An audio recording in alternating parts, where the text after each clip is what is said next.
We are back. It's the Joe Holka Show presented by Line Movement. Always excited to talk trade targets here early in the week with one of my favorite people to talk about football in general. He's the co-owner of footballguys.com. Sigmund Bloom, welcome back, my friend. How was your week 10 overall? It was good, if only because that image of DeAndre Hopkins is going to be just burned onto my brain. I feel so bad for Buffalo fans, but that's why we tune in every Sunday. It is something truly breathtaking, exhilarating even to watch. You catch a little contact buzz off of it. And another week that just shows us that this is something that, how can I put this, Joe? Like as a geological time, right? Like we can look in rock and we can see millions of years, and that's how a season is, right? Like we look back over a season, there's a Super Bowl champion, there's these statistics, but as you experience it, there's so many ebbs and flows and changes. That's what we try to catch whenever we're making trades and setting our lineups. And you know, I've likened it to a mechanical bull, where for a second you feel like, okay, I got this, and then the next thing you know, you're on your back and hurting. Yeah, I was pretty excited. Obviously, I'm from Arizona, live in Minnesota, so everyone here wants to talk about the Minneapolis Miracle, and I'm on board with that because that happens to be like one of my biggest DFS ones ever. Was that Stephon Diggs catch? But this week, felt like I got a little bit something similar. It was kind of fun. We do a show called The Tilt Space on the Line Movement YouTube channel every Sunday night at 6:30. If anyone watching this later hasn't checked it out yet, but Michael Leone, he's the head of analytics at Establish the Run, high stakes DFS player. He's also a big time Bills fan overall. So it was me and him neck and neck.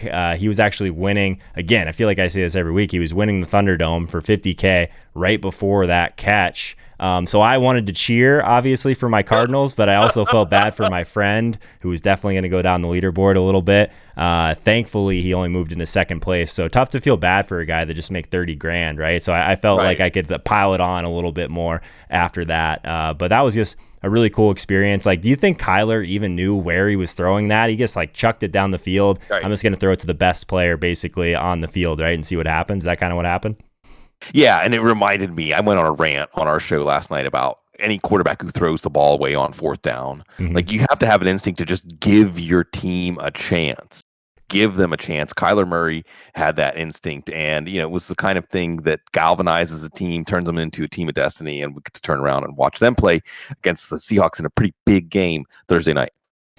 Yeah, so it's going to be an interesting one on Thursday. Nice to not have to make, that decision with Kyler Murray. I'm not sure what his price is going to be, but he's been already like Lamar Jackson 2019 type of pricing. So, but people that are watching this, they want to talk about trades. I know there's some leagues out there that their trade deadline is kind of come and gone. I know that someone in the chat was just saying their trade deadline is tonight. But Sig, I don't know if you know this, man, but like the cover boys for this video, it's like basically the opposite of the Madden curse right now, because last week Tom Brady goes out there and just goes absolutely crazy in the 1 p.m. slate. It felt like you had the early nuts if you played Tom Brady, but he's one of those guys that you said to go after and get last week. So shout out to you on that one.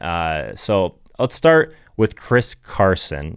This, I guess, Russell Wilson situation where he just hasn't looked good over the last few weeks. But I mean, we talked about this a lot last week also, that this Rams team seems like the real deal, at least on defense, and they've always kind of given Russ fits a little bit. So can we kind of look past it a little bit? But I know Carson, I guess, on the other side of this passing game, coming back from injury, might be someone that would be helpful in the fantasy playoffs, right? Yeah, and I'll toss Raheem Mostert in here too. And what this really is if you're looking for somebody cheap, or at least cheaper than their typical value, because there's risk. There's risk, especially with Carson, with these mid-foot sprains, and Pete Carroll, we can't really trust him. But this is about the cheapest you're going to be able to get a potential running back one, whether it's Carson or Mostert. Mostert hopefully coming back after the bye. The other thing you like about Carson is, doesn't it just seem like Pete Carroll's going to look at last week's game, yesterday's game, and get the exact wrong lesson out of it, Let's run the ball more. Let's establish it. It's not working anymore. In Russell Wilson. There was that play when Wilson had lots of green grass in front of him, maybe even could have scored a touchdown on the ground, and decided to throw it back against his body to the corner of the end zone. Yep. And that, I feel like, was that moment. It was like, okay, it's like letting your kid have a curfew to midnight, and then you bring back and the car's got a dent. All right, no more midnight curfew for you. So that could spell a lot of Chris Carson in November and December. I'm with you. Raheem Moss, pretty similar. Obviously, hoping that they kind of get the keys there overall. Just such a valuable, I guess, backfield if they do end up giving someone, I guess, take that out of like that revolving door that they've had. But Mostert's like the one that's been able to kind of bring them out of that at times, right? And it's that washing machine churn of the season that we forget that when he was on the field, he was basically scoring a 70 or 80 yard touchdown almost every week. He's that good. And it just makes sense for this offense to organize around him. It's one of those reminders. Some of these are just tap on the shoulder reminder. And, this could be one of those situations where if you can just sneak into the fantasy playoffs, if you have Raheem Mostert, he can be the difference.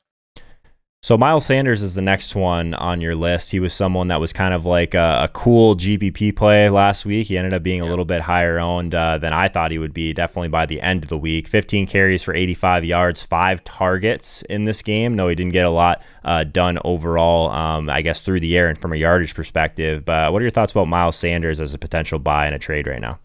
He just looked so good. He's turned into everything we want him to turn into. It just happened that the bottom dropped out with Carson Wentz. Now, that could be a problem. That could be an obstacle. But again, like the Raheem Mostert talk, to regulate the offense, especially because Sanders doesn't have a lot of mileage on him yet this year.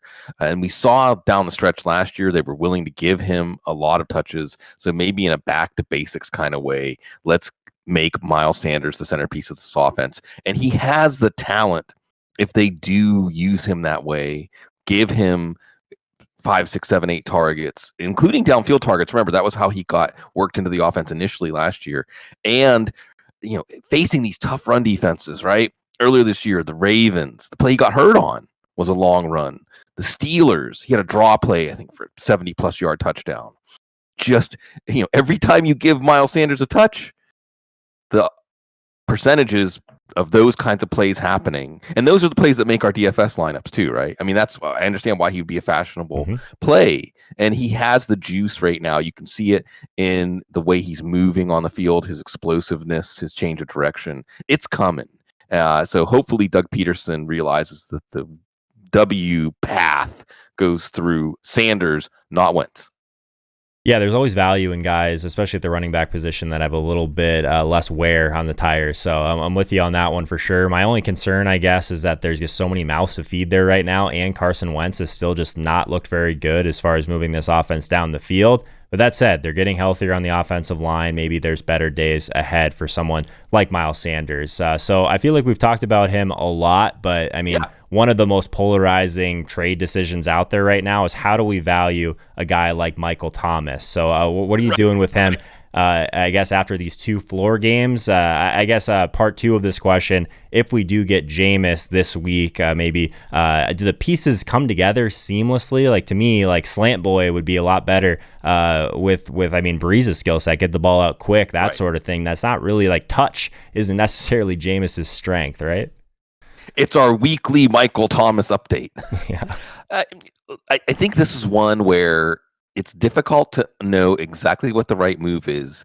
But again, the perception is going to swing too far in one direction or the other.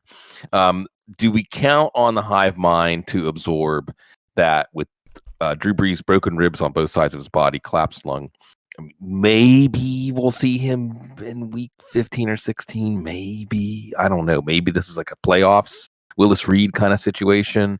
But either the fantasy hive mind is going to absorb that this is really bad for everybody in the offense and overreact. Because again, if you have to go back to a rudimentary pass offense, Michael Thomas corrects a lot of errors. Michael Thomas makes it less difficult for there to be a lot of moving parts and deep into progressions, things like that. And you certainly would imagine that with Jameis Winston, he would go out there with the first and foremost. He had, by the way, out of 11 targets, I think 5 were to Michael Thomas. They were terrible throws. But that's the kind of ratio you want to see for Michael Thomas. And it would make sense that throwing to Michael Thomas is one of the safer plays for Jameis Winston. Now, we could see more Taysom Hill. But I think that it's more likely that there'll be an overreaction. There might be an underreaction. Michael Thomas will still have that name brand value, possibly. But I think at this point, people are so disgusted with what he has yielded, that it's a calculated risk to get Michael Thomas, but it could be one of those situations where they really simplify the pass offense and it doesn't result in what we'd hope for Michael Thomas, but more than what we think we're going to get right now.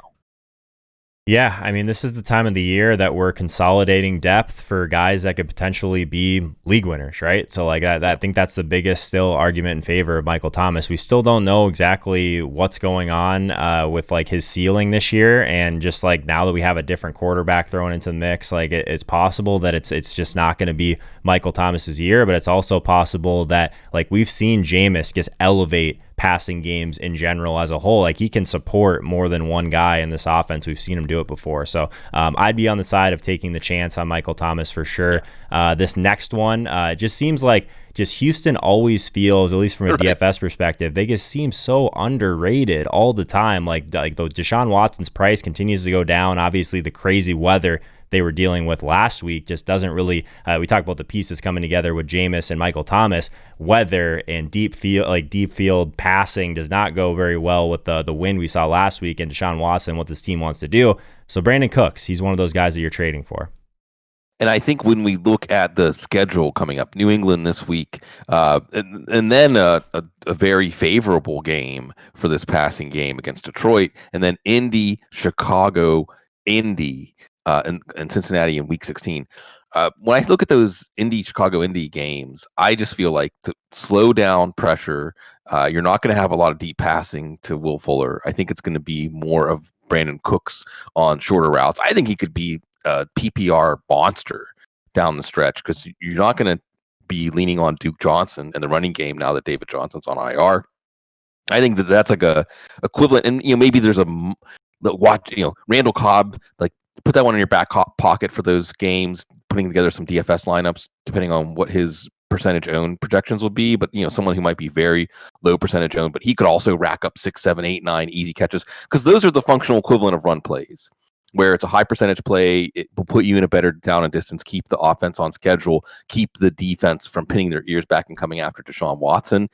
So I just think that the game plan will intersect more with that short passing game. And I think Brandon Cooks, maybe because the Texans season has been so bad, has shown everyone he's still really good. He's still a really good NFL receiver. I don't think he's getting credit for, at least in his perception around the old fantasy DFS circles. Yeah, he started off just kind of rough, but since then he's been extremely consistent. So I'm with you on Cooks if you still think he's undervalued in the trade markets right now. The last guy, and we'll touch on him quickly and get you out of here, Sig. We talk about these dual threat quarterbacks overall. Right. So one that you could potentially get on the cheap right now is still Daniel Jones. We see it feels like almost every week he breaks like a big run. He's not owned in DFS. You can't touch him in all these different formats because of this offense as a whole is just not one that gets you too excited. But you just watch the things he can do with his legs, and the floor is already built in. The ceiling is immense if they can figure things out on offense, right?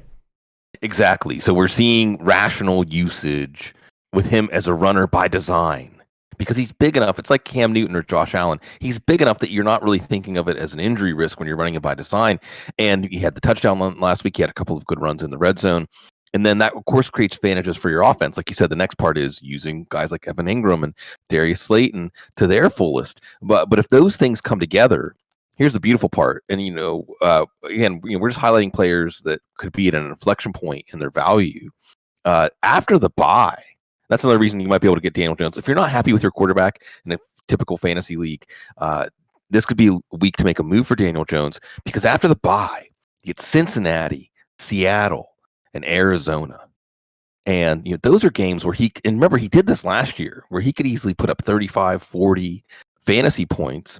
And if you add in used as a runner by design, like you said, we should be thinking of him more in the category of the Lamar Jacksons and Kyler Murrays than we are. And there might be a slight lag, and that's your chance to take advantage. Love it, Sig, the co-owner of footballguys.com. These are some serious weeks coming up here, obviously, and from the season-long perspective. Playoffs, if you need that extra edge. I have no skin in the game whatsoever outside of liking Sigmund Bloom a hell of a lot, but I know that you guys are doing great work over there. So everyone that needs that extra push through the fantasy playoffs, check out footballguys.com. Definitely follow Sigmund Bloom. He's at Sigmund Bloom on Twitter. good luck in week 11, my friend. We're pushing through, but hopefully we'll keep getting amazing moments like we had last week in Arizona. Yeah, I always look forward to this and happy to help out your great community. However we can, as trade deadlines might be passing. I still am going to be hanging out here because I like spending a little time with Joe every week. So let us know what we can do to help you. Love it. We're going to figure out something else to do after the trade deadline. So more from Sig to come. I'll talk to you later, my man. Have a good one. There you have it. Sigmund Bloom. We just like talking football so much together that even after these trade deadlines and season long kind of come and go, we're going to figure out another way to keep Sig involved on the channel. If you're here for the first time, would love it if you consider subscribing to the channel. We do this every Monday and Wednesday at 3 p.m. Eastern time. Obviously, the big show is on Sunday mornings, 9 a.m. Obviously, check out everything else that's going on at Line Movement. About half of my shows are on the Line Movement YouTube channel, so check out the link in the description if you want to check out that side of things. The one thing, obviously, if you're just coming in to see Sig, that we always want to kind of touch on here is the Patreon. So the Patreon is something that we started a few weeks back. Over 200 people in our Discord community. So if you want to get involved in our chat, daily fantasy sports, betting, season long, a lot of different chatter going on in there for sure. So definitely come join us. $1 per month, 25 cents per week. Give you that extra push as we go through the fantasy playoffs. And then it's DFS time. So if you're here and you only play season long, there's a lot of really smart people in there that can help you out, try and get started, all that good stuff. I do an exclusive live stream directly before kickoff, give you guys my final thoughts where it's nowhere else. It's not on YouTube, all that good stuff. We do a weekly DraftKings tournament that's free to enter. I give away a $30 Amazon gift card for the winner of that. And then we watch some Red Zone together, sweat the games, all that good stuff. So if you haven't checked out the Patreon, definitely do that. The people in the chat are restless, Jake. It happens every week. They want their waiver wire pickups. They want to talk through all of this. So we're going to go through a couple of your favorite running backs to target on the waiver wire. We're also going to go through some wide receivers. A little bit thin this time of the year overall, I would imagine. But Keelan Cole, we just talk about these Chargers backs. Doesn't matter which one it is. Seems like they're a waiver pickup. Is one of these guys ever going to emerge without an injury? I know there's been some issues there with that as well. But this is like kind of a Band-Aid until we get Eckler back, right? It is, and Eckler's saying he should be back soon. Players are always going to be positive, but you have to, like I told you last week, told everybody, I said I can't get the entire history of Keelan Cole out of my head and just say one good game has changed everything. Well, 2 good games changes a little bit. It actually, you have to take into account. He looks different, whether it's his training, whether he just fits better here, whether the coaching staff taught him something off the side on the practice squad we don't know about. Whatever it is, that doesn't look like the same Keelan Cole we used to know. I'm not saying as soon as Austin Eckler comes back, Austin Eckler isn't the lead. He is the lead. But the good news about Keelan Cole, this version of Keelan Cole, is that until Eckler comes back, he's at least an RB2. And once Eckler comes back, he'll pretty much turn into Joshua Kelly for the first 3 or 4 games this season before Eckler got hurt. And the fact that he could be an RB3, that complementary piece, because the Chargers already weren't giving him 20, 25 touches every single game in Eckler. So when he comes back from an injury, pretty sure they're not going to do that after coming back from one. So Balaj actually has more than just a 1 week, potential 2 week value. It's not going to be as high as it's been, but he does have more than 1 week. Interesting. Yeah, I mean, 5 catches last week, 18 rush attempts. The volume was definitely there. Again, I guess the revenge spot overall. How did we miss the Balaj revenge spot? Revenge don't matter. Yeah, we were too busy. Adrian Peterson, how revenge is working this year. Yeah, all these guys like that. We were too busy not playing Duke Johnson at 5K to worry about Keelan Cole. So, true. Anyways, your next guy, Salvin Ahmed, the other Miami back. I still feels like it's a revolving door there. Peter Overzet was trying to tell me that it was Patrick Laird week. Apparently not. There was actually some high stakes people that were on Ahmed. I wasn't really considering it on Sunday morning with some of the other cheap guys we had available. But tell me about him on the waiver wire this week. Yeah, Ahmed, so what I said about him in one of the draft profiles is that he's got some nice moves. He's got some good elusiveness. The problem is sometimes he thinks too much and kind of needs to make a decision instead of dance a little bit. But so far, he's looked like he's adjusted to the NFL level a little bit here now with a different team. But the real appeal is going to be if he's getting these 18, 20 touch games. So if Ahmed is the lead for now, you do worry about Myles Gaskin coming back, but they just cut Jordan Howard. So that tells you that even if Gaskin doesn't come back, that they have enough faith in Ahmed that he's going to be the guy. But here's the other problem. What if Matt Breida comes back? So you got to go. You have to in seasonal. You have to go take the chance that Salvin Ahmed is the answer going forward. That's what we say about all these backfields. You have to take that upside because if he is the answer, you have an RB2 on your hands. The downside is if Breida comes back and starts to get work involved in the passing game, and then if Gaskin comes back and they turn to Gaskin because of what he did before he got hurt. But if anything, you got to go take the chance. I'm just the difference between Balaj is going to have a role likely, even if Eckler comes back. Ahmed could lose his role completely if everybody comes back, that being Breida and Gaskin. Yeah, I'm not going to make Jake do it for the 18th week in a row, but outside of these running backs we talked about today, just go check the waiver wire. See if someone dropped one of these like clear backups for someone that might be, if they get injured, they're instantly a running back too, something like that. This is the time of the year that you got to really pay attention to that sort of thing for sure. So Jake, let's move on. I'm not going to make you say it 5 times, literally 5 weeks back to back. So we took care of it. Now we got time to talk some wide receivers. Michael Pittman Jr., first wide receiver on your list for pickups on the waivers this week.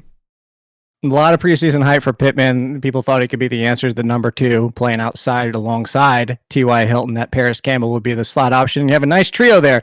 Well, a couple things happened. One is T.Y. Hilton fell off a cliff. So then there was like, ooh, Pittman might be the number 1 because, what happened? Paris Campbell got hurt too. Well, the bad thing is Pittman got hurt the week after Paris Campbell got hurt. So people kind of forgot about Pittman. And then he came back first game, very little usage. But the second week had a solid game against the Ravens. And then we just saw him blow up on Thursday Night Football. You need to go after Pittman pretty hard if you need wide receiver help. At this point of the year, you said it at the top of talking about waivers, is it's super thin right now.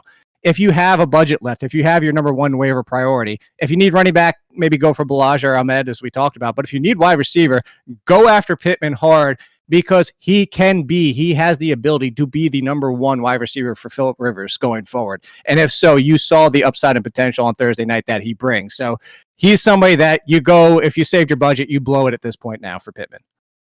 I'm with you. I think he's pretty clearly the top guy. If we move down to Keelan Cole, 5 receptions for 47 yards and a touch, but did have 7 targets last week. Obviously, a little bit of weather maybe skews it towards the kind of intermediate area of the field. But what do you think about Keelan Cole as a pickup with just a great quarterback play, an amazing team total, I would imagine, every single week, but the volume should be there, right? Yeah, so I was laughing because in my waiver article, and I promise you said you're not going to make me say that 5 times about making sure the next man up is on the waivers. This is the last time I'll mention Keelan Cole because I've mentioned him so many times this year. If you don't want him, you don't want him. At this point, I don't know what's left to tell you. Keelan Cole has been the number 2 for the entire season of the Jaguars. Shenault was mixed in a little bit there, but it was still Keelan Cole running the second most routes, having the second most targets. If things are going crazy pressure-wise after Luton, he's going to look to Keelan Cole. DJ Chark is still going to get his, but the number 2 is Keelan Cole. I've been saying it all year. If you don't want him, that's fine, but for everybody out there that's willing to pick up the Cole Beasleys of the world or, CeeDee Lamb before Dak Prescott got hurt, Keelan Cole's been that guy all year long, and I don't know what the perception is, but similar to James Robinson maybe, is just people don't like things on the Jaguars. I don't know what else to say. It's the same reason these guys' price tags just don't move. It's the same reason we got Terry McLaurin at $1,000 underpriced because he plays for Washington for like 5 weeks. So I'm with you, man. The next one here, it's going to be our last guy we talked about on the waiver wire, Josh Reynolds. Obviously a really big performance here. Big buy low type of guy as well. 10 targets last night, 94 yards and 8 catches. So I guess you think that the way that the Rams are playing overall on defense, maybe there's still some value in this team overall. Tell me about Josh Reynolds. Yeah, so I actually did have some Josh Reynolds, and I had some Josh Reynolds in seasonal too. And smart people were on Josh Reynolds, and the smart people were on him because what the Rams started to do the 2 games before their bye is running a lot more 11. They're running a lot more 3 wide and getting away from the 2 tight end set. So that was part of the appeal of Josh Reynolds. What happened in this specific game is not just that, but what we talked about in the offseason, I think you and I even talked about it, but it was the fact that at the end of last year, Cooper Kupp started coming off the field a decent amount, and Cooper Kupp was coming off the field for Josh Reynolds. That just happened again in week 10. I was actually shocked at that part of it. I thought that Josh Reynolds was just going to be mixed in a lot more 3 wide, but they started pulling Cooper Kupp off the field again. I'm not saying it's smart when we're sitting back and like, hey, talent versus talent. I'm still going to take Kupp over Josh Reynolds, but Sean McVay Now, for the second year in a row, towards the end of the season, it started to turn to Josh Reynolds, mixing in almost as much as Kupp. If he's going to be used even 50, 60% of the time, like he was towards the end of last year, Josh Reynolds is not only going to become an interesting DFS play in the right matchup, he might be in lineups in seasonal. So Josh Reynolds will be the lowest of these three, but he's not that far. Actually, I think he has a higher ceiling than Keelan Cole, but he's right there with him. Love it, man. Like you said, a lot of people were on him last week. If he's still out there on the waiver wire, love the Josh Reynolds call. But Jake Seeley, everyone, make sure you guys take advantage of everything that we have going on with The Athletic. $1, I believe, per month for all of the great content over on The Athletic. Follow Jake on Twitter. He's at AllInKid. Any final thoughts, my man? No, hopefully you have another good week, and I mean, good luck for you for spending that much on FanDuel again, getting back over there. I can't do it. Getting back on the horse, man. Getting back on the horse. No, honestly, like say what you want about FanDuel. Like they structure some of their contests a lot better than DraftKings, especially on the smaller slates and the smaller field sizes that I like to play. So I think it actually plays to my strengths a little bit at times too, jamming in a lot of running back value, a lot of touchdown upside at running back. And then there's these random guys like Hollywood Brown that are 5,900 that I can keep jamming in as well. So FanDuel was good to me last week. Maybe that's the time to get away, but we'll see. I don't know. The FanDuel has been killing me this year. I've been barely missing the cut and getting paid out. I'm talking like that bar is just right behind it for the past 3 weeks. So FanDuel hasn't been that nice to me. Oh, the other thing too is, as a complete sidebar, if anybody ever wants to know who to avoid in golf, I can never get more than 4 players through. I listen to Pat Mayo every single time. I read everything I can, and I still only get 4 golfers through every single time. I don't know what it is. I'm cursed in golf. And Pat's the first one to tell you not to pick his picks, man. He's the entertainer. Pat's the man. He's good. Pat's good at like every sport, but like golf in general, he still says it every time. He's like, don't take my picks. Don't take my picks. Listen to this guy, not me. We love Pat Mayo around here, man. So on that note, since we're talking about golf, we've already lost half the people in the chat, I'm sure. So it's time to play some video games and talk through some start-sit stuff with the chat. So appreciate you, Jake. I'll see you next week. Good luck, man. Yes. Everybody give him a thumbs up. And this should be a lot more than 56. Let's go, Jake.